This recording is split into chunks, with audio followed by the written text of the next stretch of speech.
98쪽입니다. 실업은 왜 문제일까? 생활일기. 일자리가 없으면 모두 실업자일까? 질문입니다. 중학생도 일자리가 없으면 실업자일지 생각해보자. 네, 정답부터 말한다면 실업자는 아닙니다. 근데 일을 안 하고 있는데 왜 실업자가 아닐까?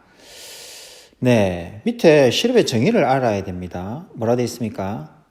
일할 능력과 의사가 있지만 일자리가 없는 상태를 실업이라고 하는 거죠. 여러분도 학생이잖아요. 일할 의사가 있습니까? 공식적으로는 없다고 보는 거죠. 학생이니까. 그 다음에 일할 능력. 여러분 현재 갖추어져 가는 상태이기 때문에 어떤 좀 능력을 갖췄다고 보기도 조금 어려운 부분도 있죠. 그래서 여러분들을 실업자라고는 부르지 않습니다. 교과서 보겠습니다. 실업의 의미와 원인. 일하고 싶지만 일자리를 찾지 못하면 실업이 발생한다. 일할 능력과 일할 의사가 있음에도 일을 하지 못하는 사람을 실업자라고 한다. 경기가 좋아 생산 활동이 활발하면 일자리가 많아져 실업자가 감소하다가 경기가 나빠지면 기업이 생산과 고용을 줄이므로 실업자가 증가한다. 일반적으로 경제 성장과 실업자 수는 반대 방향으로 움직이므로 지속적인 경제 성장은 가장 좋은 실업 대책이다. 그렇죠. 여러분 혹시 실업가 아십니까? 실업가. 네, 실업가는 상공업이나 금융업 등에 이 종사하면서 좀 운영하는 이런 사람들 실업가라고 하거든요. 그래서 실업자랑 조금 많이 다른 개념이라는 거 알았으면 좋겠고요. 두 번째 단락에 이 외에 사양산업에 종사하던 근로자가 새로운 기술을 미처 익히지 못하여 실업이 발생하기도 한다. 그렇죠. 지금 대부분 사람들이 그 휴대폰으로 사진을 찍고 있지 않습니까? 근데 선생님이 대학교 시절까지만 하더라도요, 이게 필름을 넣어서 찍는 게 많았거든요. 그러면 그 필름 만들던 회사에 종사하던 사람들은 어떻게 됐을까요? 네, 다른 직업으로 갈아탔거나, 아니면 직업을 잃었겠죠. 그렇죠. 그리고 비디오 테이프 요즘 거의 여러분 비디오 테이프 뭔지도 모르시죠. 그러니까 과거에는 많았던 것이 지금은 거의 없는. 그리고 지금 우리가 쓰고 있는 것도 앞으로 없어질 것도 많겠죠. 그럴 때 실업이 발생합니다.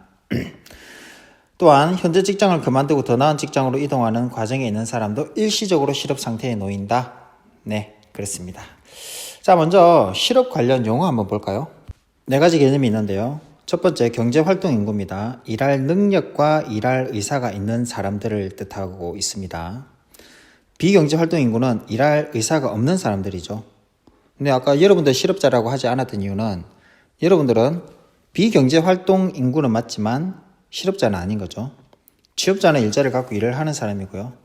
실업자는 일할 능력과 의사가 있지만 일자리를 갖고 있지 않은 사람을 뜻합니다. 네, 여러분들은 의사가 없다고 보기 때문에 실업자는 아니란 것이죠. 톡톡톡 사회, 우리나라에서는 만 15세 이상이 되어야 일할 능력이 있는 노동 가능 인구로 본다.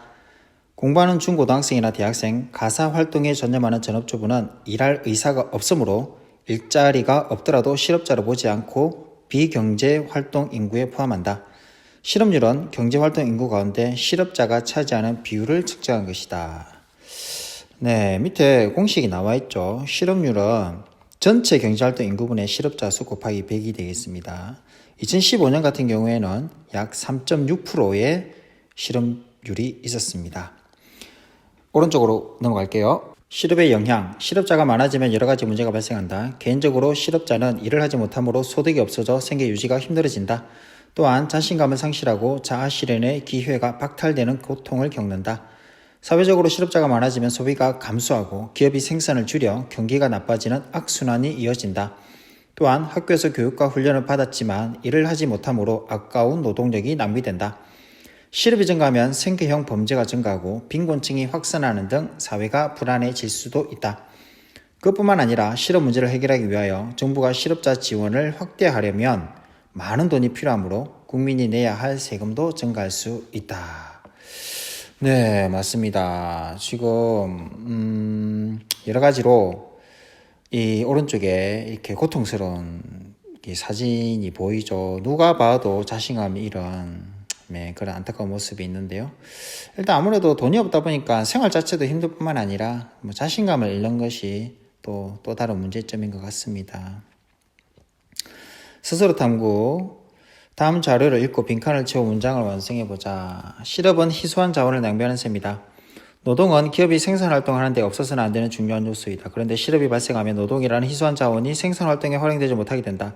그만큼 경제 전체의 생산량이 감소하므로 사람들이 소비할 수 있는 재화와 서비스도 줄어드는 문제가 발생한다. 여러분 한번 생각해 보십시오. 여러분 공부 언제부터 시작했습니까?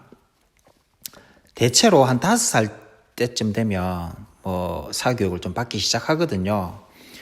그거 빼고 본격적으로 8살부터 했다 치더라도 여러분 중고등학교까지 12년, 대학교까지 이리저리 해가지고 거의 한 15년 이상 그렇죠. 공부에 전념해야 됩니다. 그런데 내가 그렇게 많은 시간과 노력을 들여서 졸업까지 했는데 내가 아무런 직업을 갖지 못했다. 또는 내가 생각했던 직업과 너무 다른 직업밖에 남아있지 않다. 그랬을 때 그 마음이 어떨까요? 차가 막혀가지고 10분, 20분 늦어도 막 화가 날 때가 있는데 15년, 20년 가까이를 그냥 무용지물이 된다면 이 얼마나 좌절감이 크겠습니까? 그죠? 네, 그러니까 실업률이 높아지는 것은 나라 전체적으로 굉장히 큰 문제점이 발생할 수밖에 없는 것입니다. 그래서 공부를 여러분들 잘 하는 것도 중요한데요. 내가 잘하는 분야를 빨리 발견해서 그쪽으로 가는 것도 정말 중요하거든요. 그래서 여러분들이 솔직히 진로에 대해서 지금 중3이지만 절대 빠른 게 아닙니다. 고민을 많이 해봐야 됩니다. 열심히만 한다고 잘 된다기보다는요. 내가 잘하는 방향을 찾고 열심히 하는 게 훨씬 더 빠르고 중요하지 않습니까? 그죠? 만약에 우리 유명한 야구 선수가 있는데 어릴 때부터 축구만 열심히 했다. 똑같이 열심히 했어요. 근데 축구에는 재능이 없었던 거죠. 그러면 그 사람은 야구로 처음부터 시작했으면 성공했을 텐데 똑같이 열심히 했지만 성공하지 못한 그런 선수로 남을 수 있잖아요. 오른쪽에 테러보다 실업이 더 무섭다. 유럽 3대 경제대국인 프랑스가 실업 문제로 몸살을 앓고 있다. 실업률은 10.6%로 18년 만에 최고치를 기록하였다. 취직이 어렵다 보니 외국으로 빠져나가는 젊은이도 많다. 실업 문제는 프랑스 국민의 최대 관심사이며 테러보다 실업이 더 무섭다라는 말이 나올 정도이다. 네, 예가 있는데요. 실업이란 교통 혼잡이다. 왜냐하면 아까운 시간을 낭비하기 때문이다. 그렇죠. 그러면 여러분들 요거는 예고요. 한번 해봅시다. 학교에서 있는 친구들은 지금 하면 되는데 영상 듣는 친구들도 한번 해봅시다. 실업이란 뭐다? 왜냐하면 뭐기 때문이다. 여러분들이 생각나는 것을 한번 적어보는 그런 시간을 가졌으면 좋겠습니다. 한번 해보세요. 네, 2번. 2번은 넘어가도록 하겠습니다. 자, 다음 100쪽. 4. 물가 안정과 고용 안정을 어떻게 이룰까? 생각 열기. 물가와 고용 모두 중요해. 숲속에 오두막집이 있네. 누가 사는 곳일까? 집주인은 없고 주인이 있네. 배고픈데 좀 먹어볼까? 위험합니다. 그죠? 마음대로 막 들어가고 무단 침입에 이거 무단 취시까지 하네요. 이거 너무 뜨거워. 이건 뜨겁지도 차갑지도 않네. 먹기에 딱 좋아. 이거 너무 차갑잖아. 네. 아니 근데 굳이 그냥 뜨겁고 적당하고 차갑다 이런 음식을 놓고 먹는 설정을 하면 되지. 굳이 이렇게 불법적인 거 무단 침입에 무단 취식을 하는 상황까지 적어가지고 예를 들 필요 뭐가 있습니까? 나 진짜 이해가 안 가는데. 참나. 어쨌든 골디락스라는 소녀가 숲속을 걷다가 오두막집을 발견하였다. 배가 고팠던 골디락스는 오두막집에 들어갔는데 비어있는 집의 식탁 위에 3가지 죽이 있었다. 죽 하나는 너무 뜨거웠고 또 하나는 너무 차가웠다. 남은 하나는 뜨겁지도 차갑지도 않아 먹기 안성맞춤이었다. 이것은 골디락스와 곰 3마리라는 전래 동화에 나오는 이야기이다. 적당한 온도의 죽이 먹기 안성맞춤인 것처럼 경기가 적당하여 물가가 안정되고 실업률도 높지 않은 경제가 이상적이다. 질문입니다. 물가가 1% 오르는 경우와 실업률이 1% 오르는 경우 중 어떤 것이 더 나쁘다고 생각하는지 말하고 그 이유를 제시해보자. 네, 한번 생각해보세요. 네, 선생님은요, 선생님 말하는 게 정답은 아닙니다. 선생님 생각을 말하는 겁니다. 선생님은요, 물가 1%보다 실업률 1%가 비교할 수 없을 만큼 더 나쁘다고 생각이 들어요. 뭐 물가 10% 같으면 좀 뭐 얘기가 달라질 수 있지만 1% 정도는요, 일반적인 현상이라 보면 됩니다. 과거에 우리 저번 시간에 배운 것처럼 라면 하나에 10원 하던 시절이 있었잖아요. 근데 지금 라면 하나에 한 7, 800원 하지 않습니까? 뭐 70배, 80배 올랐는데 뭐 솔직히 큰 문제는 아니죠. 경제적으로 이렇게 1% 내외에 속하는 이 조그마한 인플레이션은 아주 기본적인 경제 생활이고 정상적으로 봅니다. 너무 0%로 유지하는 경우는 거의 없어요. 대부분 조금씩 오르거든요. 별 문제가 안 됩니다. 그런데 실업률 1%는요, 좀 경우가 많이 달라요. 왜 다르냐면, 물가 2% 오르는 것은 모든 국민들이 다 1%씩 이게 나눠 가지면서 체감을 하는 것이죠. 1%씩만큼. 그런데 실업률 1%는 좀 완전 다르죠. 뭐냐. 당신 실업률 지수가 1% 하강했습니다. 당신 실업률 지수 1% 하강했습니다. 이런 게 아니죠. 뭐 아니면 도잖아요. 누군가는 취업 상태를 계속 유지를 하고 누군가는 그냥 제로빵이 되는 거잖아요. 잘리는 거잖아요. 그렇죠. 뭐 1% 실업률이 감소했다 치는 것은 나라 전체 국민을 한 덩어리로 봤을 때는 1%가 맞지만 개인을 봤을 때는 그냥 100만 원 벌던 사람이 그냥 빵이 되는 거잖아요. 그렇죠. 물가는 이렇게 나라 전체 덩어리로 해가지고 뭐 이렇게 오르는 게 적용이 되지만 실업률은 그게 아니라고 하는 것입니다. 그러니까 선생님은 생각할 때 이게 더 훨씬 더 심각하고 크다고 생각하는 것이죠. 뭐 제 말이 좀 이해가 되는지 모르겠지만, 그래서 저는 실업률이 더 나쁘다고 생각하는 사람 중에 한 사람입니다. 선생님 왜 이렇게 약간 흥분하면서 말한지 아세요? 쌤은 이 실업의 고통을 많이는 아닌데 좀 알거든요. 너무 잘 알거든요. 쌤이 예전에 그 고용과 관련해서 그리고 그 최저시급과 관련해서 얘기를 했는데 그때 설명 끝까지 들은 친구들은 내가 무슨 말 하는지 알 겁니다. 선생님이 그 노량진에서도 공부를 해봤다고 했잖아요. 선생님은 뭐 자랑도 아니고 뭐 이것도 저것도 아닌데 어쨌든 굉장히 다양한 일을 많이 해본 사람입니다. 대부분의 선생님들께서 이 교사 직종 외에는 거의 다 발 담아보지 않은 분들이 선생님 생활할 때 거의 대부분이에요.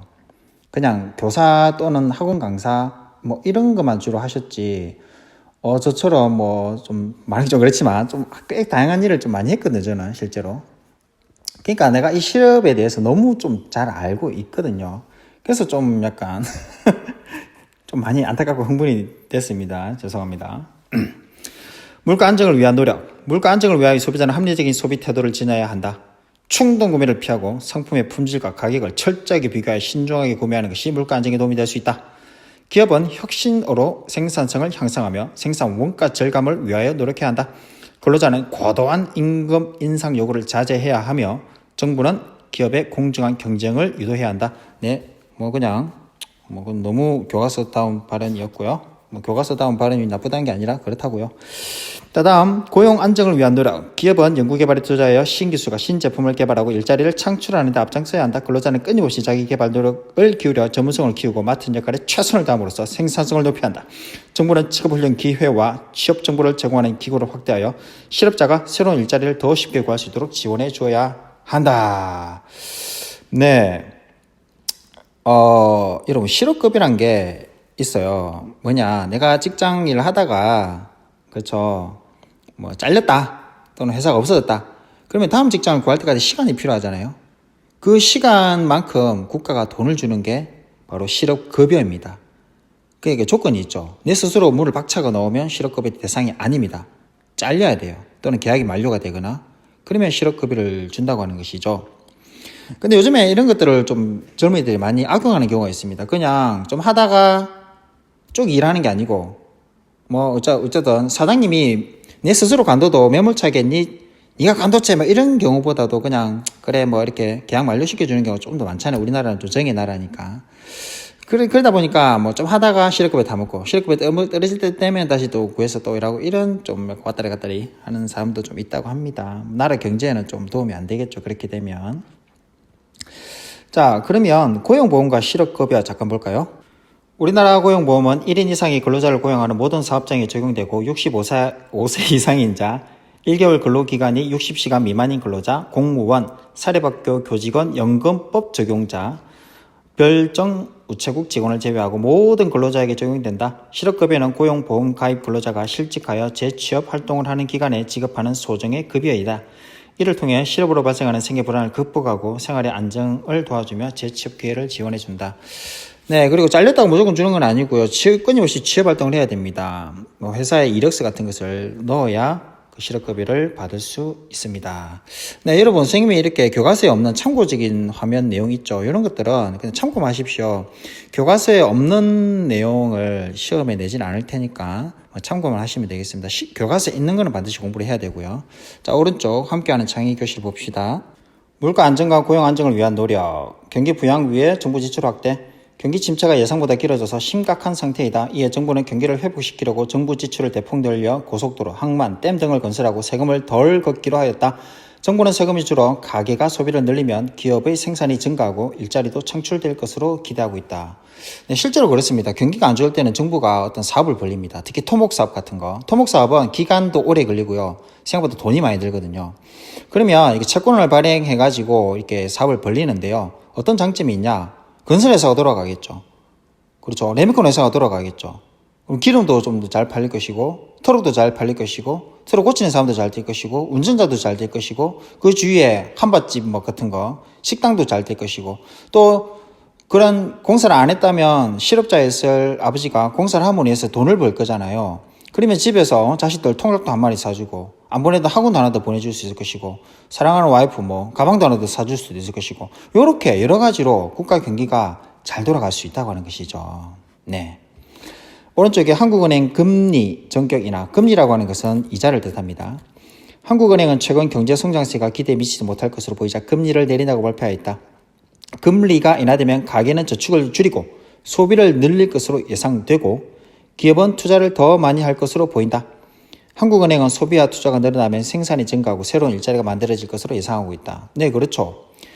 금리, 즉 이자율이 낮으면 뭡니까? 저축할 맛이 안 나죠. 그냥 대저금통에 넣고 말지. 저축할 맛이 전혀 안 납니다. 그러니까 어떻게 한다? 대저금통 뭐 만원짜리 구에 넣을 수는 없으니까 어떻게 합니까? 저축을 안 하니까 어때요?